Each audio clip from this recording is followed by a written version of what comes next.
बहुत साल से आज दुष्यंत दास के फैक्ट्री में काम करत रही से करेसर में। वो लड़का चक्कर खा गिर के करके ओकर करेसर वाले में नहीं मोर करा दौड़त और तबीयत सब ठीक रही साहब। ओकर घर से गिरी खाना गिना खा के और उसको उठा के ठेलकटी ले गए। तो ओकर आदमी मुंशी जो है तो बोला ठेलकटी लाइस, ठेलकटी से वो लोग फिर वापस ले गए कि फिर करेसर ले गए। तो वहाँ जा देखें तो मोर बच्चा के देहांत हो गई से और बहुत व्याकुल पता से जितना भी है से मोर बाल बच्चा के मुआवजा मिलना चाहिए। उसका छोटे छोटे दो जो बाल बच्चा है, बीवी है, मैं भी वृद्धावस्था हूँ, 60 साल के उम्र में हूँ।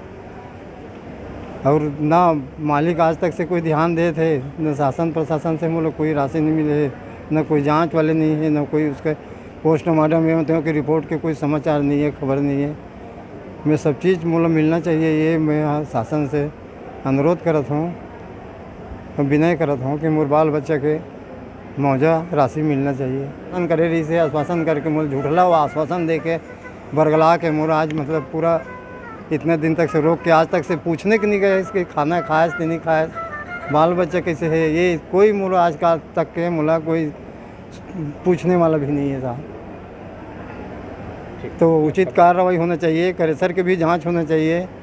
मोर बच्चा की मौत कैसे हुई ओकर मोर नाम शब्बीर खान है, ग्राम ढाबा निवासी हूँ मैं। ठेलकटी थाना क्षेत्र के अंतर्गत ग्राम भरका टोला में अवैध रूप से अवैध ढंग से संचालित प्रो मेमर्स कंस्ट्रक्शन क्रेशर खदान में जुमरात खान नामक व्यक्ति के 20/5/2023 को मौत हो गया, जिसकी जांच आज तक नहीं किया गया है और नहीं शासन प्रशासन से कोई इन लोग को सहायता राशि दिया गया है, जिसको लेकर हम लोग आज कलेक्टर और संबंधित एसपी से ज्ञापन सौंपने आए हैं कि निश्चित रूप से शासन और प्रशासन से परिवार वालों को उचित न्याय देते हुए मुआवजा राशि लगभग 20,000 रुपये दिया जाए और अवैध ढंग से संचालित जो क्रेशर खदान है उसके मालिक के ऊपर FIR दर्ज हो और सूक्ष्म जांच करके कार्रवाई किया जाए।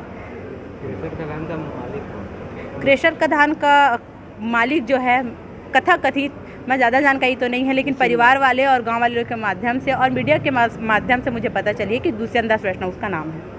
विभाग में राजनांदगांव जिले के समस्त जितने भी वैध राजनांदगांव जिले में क्रेशर खदान संचालित है उसका सूची निकाली हूँ, जिसमें उसका नाम तक नहीं है। नाम नहीं है तो मैं खनिज विभाग में मैं पूछी कि इसमें तो उस खदान का नाम है ही नहीं, तो क्या मैं अवैध मानूं? तो खनिज विभाग ने कहा कि जितना वैध संचालित खदान है उसका सूची हम आपको उपलब्ध करवा रहे हैं। जो सूची में नाम नहीं है वो मान लीजिए कि अवैध है। तो सूची में राजनांदगांव जिले की सूची में वो क्रेशर खदान का नाम है ही नहीं, तो उसको अवैध ही मानूँ मैं? और मैं इसको साबित नहीं कर रही हूँ। निश्चित रूप से ये अब अवैध है वैध है वो तो खनिज विभाग बताएगा और जांच में वो आ जाएगा। निश्चित रूप से अगर परिवार के साथ अन्याय हुआ है तो परिवार को न्याय मिलनी चाहिए, इसलिए हम लोग आज कलेक्टर साहब से मिलने आए हैं।